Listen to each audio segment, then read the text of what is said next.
wabarakatuh. Alhamdulillah rabbil alamin. Assalatu wassalamu ala asrafil anbiya'i wal mursalin wa ala alihi wa sahbihi ajma'in, amma ba'du. Hadirin yang dimuliakan Allah Subhanahu wa taala, kembali kita bersyukur kepada Allah Subhanahu wa taala di mana pada saat ini Allah Subhanahu wa taala telah memberikan kita beberapa nikmat, di antaranya nikmat iman, nikmat Islam, nikmat kesehatan, dan juga nikmat kesempatan. Sehingga dengan nikmat yang diberikan oleh Allah Subhanahu wa taala kepada kita, patut kiranya kita bersyukur dengan mengucapkan alhamdulillahirabbil alamin. Semoga rasa syukur kita ini diterima oleh Allah Subhanahu wa taala, amin. Kemudian salawat dan salam semoga senantiasa tercurah ke ruh nabiyina Muhammad sallallahu alaihi wasallam dengan lafaz Allahumma salli wa sallim wa barik ala sayyidina Muhammad wa ala ali sayyidina Muhammad. Sahabatku dimanapun anda berada, kajian kita kali ini sebagaimana ada sahabat kita yang meminta untuk dibahas tentang cara salat tahajud. Hadirin yang dimuliakan Allah Subhanahu wa taala, cara melakukan salat tahajud ada dua syarat. Yang pertama adalah jangan melakukan salat witir dulu setelah salat Isya. Yang kedua, kita istirahat terlebih dahulu melaksanakan tidur. Kemudian setelah kita tidur, kita bangun di sepertiga malam terakhir, kita baru melaksanakan sholat tahajud. Itu syaratnya, hadirin yang dimuliakan Allah Subhanahu wa ta'ala. Pertama, setelah kita selesai sholat Isya, kemudian kita melakukan sholat sunnah rawatib yang biasanya setelah Isya 2 rakaat, kemudian kita lakukan sholat sunnah yang lain, tapi jangan dulu tutup dengan sholat witir, karena dalam satu malam tidak ada 2 witir, hadirin yang dimuliakan Allah. Terus witirnya nanti setelah sholat tahajud. Kemudian setelah kita melaksanakan sholat Isya dan sholat rawatib, sunat rawatib, kemudian kita tidur. Setelah kita tidur, kita bangun di sepertiga malam terakhir, kemudian melaksanakan sholat tahajud. Bagaimana caranya? Setelah kita melengkapi syarat, caranya adalah sebagaimana sholat sunnah yang kita lakukan seperti biasa. Tidak ada perbedaan, hadirin yang dimuliakan Allah Subhanahu wa ta'ala. Ada yang melakukan sholat sunnah tahajud 4 rakaat baru salam. Ada juga yang melakukan 2 rakaat salam, 2 rakaat salam. Terserah kita mau pilih yang mana.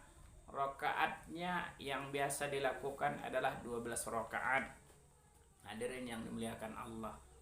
Kemudian setelah kita selesai istinja, kemudian berwudu, kemudian kita mau melaksanakan sholat tahajud, baru kita baca usolli sunnatan tahajud raka'ataini mustaqbilal qiblati lillahi ta'ala. Sengaja aku melaksanakan sholat tahajud 2 rakaat menghadap kiblat karena Allah Ta'ala. Kemudian baru kita mengangkat takbir dan seterusnya hingga salam. Maka hadirin yang dimuliakan Allah Subhanahu wa ta'ala, seperti itulah tata tertib melaksanakan sholat tahajud. Kemudian para rasul menganjurkan untuk melaksanakan sholat tahajud karena banyak terkandung di dalamnya keberkahan-keberkahan daripada Allah Subhanahu wa taala. Sangat banyak sekali hadirin yang dimuliakan Allah Subhanahu wa taala. Namun pada saat ini adalah kita bahas keutamaan sholat tahajud. Ada 4 perkara. Yang pertama adalah mendekatkan diri kepada Allah. Yang kedua, mengangkatkan iman dan ketaatan kepada Allah Subhanahu wa taala. Yang ketiga, menenangkan hati dan jiwa. Yang terakhir, membuka pintu rahmat dan keberkahan daripada Allah Subhanahu wa taala. Maka hadirin yang dimuliakan Allah Subhanahu wa taala, di sepertiga malam terakhir, saat-saat orang senang dalam melaksanakan tidur, di saat-saat orang terlelap di seluruh belahan dunia, orang lalai, kemudian kita bangun untuk melaksanakan sholat tahajud, dan setelah kita laksanakan, maka di sepertiga malam terakhir inilah kita berkomunikasi dengan Allah Subhanahu wa taala. Dan hadirin yang dimuliakan Allah, perlu kita ketahui bahwasanya di sepertiga malam terakhir dibuka pintu langit. Segala doa akan diijabah oleh Allah Subhanahu wa taala. Disinilah yang pertama, mendekatkan diri kepada Allah lewat sholat tahajud. Kita berkomunikasi langsung dengan Allah Subhanahu wa ta'ala melalui sholat, karena di keheningan malam itulah terasa kenikmatan berkomunikasi dengan Allah lewat sholat saat manusia terlelap tidur. Yang kedua adalah mengangkatkan iman dan ketaatan kepada Allah. Di saat manusia terlelap, tertidur pulas di seluruh penjuru, kemudian kita bangun dan melaksanakan sholat tahajud, itu adalah sangat sulit hadirin yang dimuliakan Allah Subhanahu wa ta'ala. Sangat sulit untuk melakukannya, tapi karena ingin meningkatkan iman, seorang hamba rela melaksanakan sholat tahajud.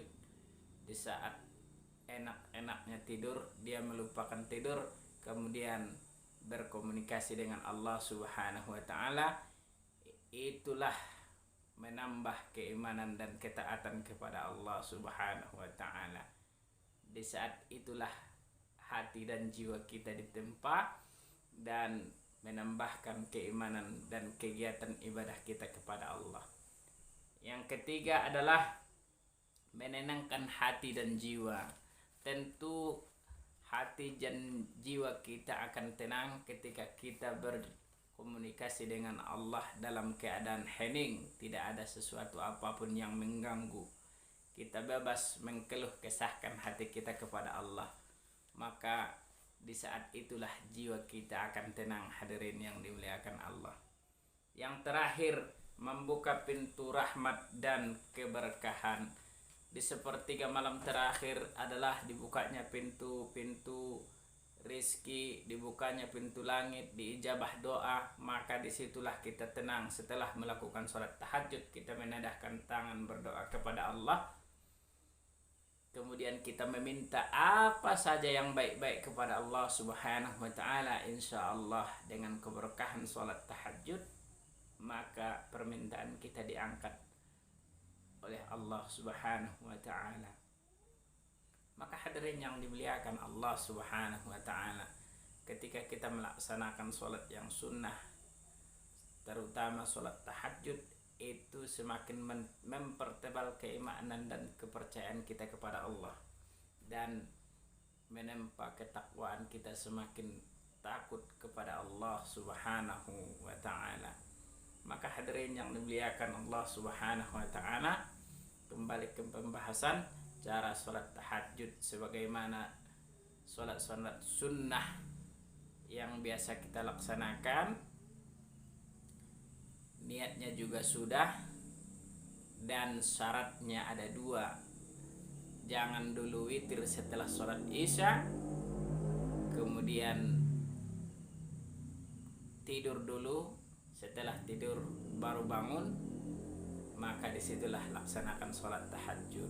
Hadirin yang dimuliakan Allah, mudah-mudahan ceramah yang singkat ini memberikan kepahaman kepada kita semuanya dan semakin dekat kita kepada Allah. Amin amin ya rabbal alamin. Allahumma fiq ila aqwamit thoriq ihdinas siratal mustaqim. Sekali lagi, kami al-fakir yang miskin ilmu pengetahuan, di mana ada tadi penyampaian kami yang kurang berkenan di hati sahabatku sekalian, mohonlah kiranya diberi maaf. Assalamualaikum warahmatullahi wabarakatuh.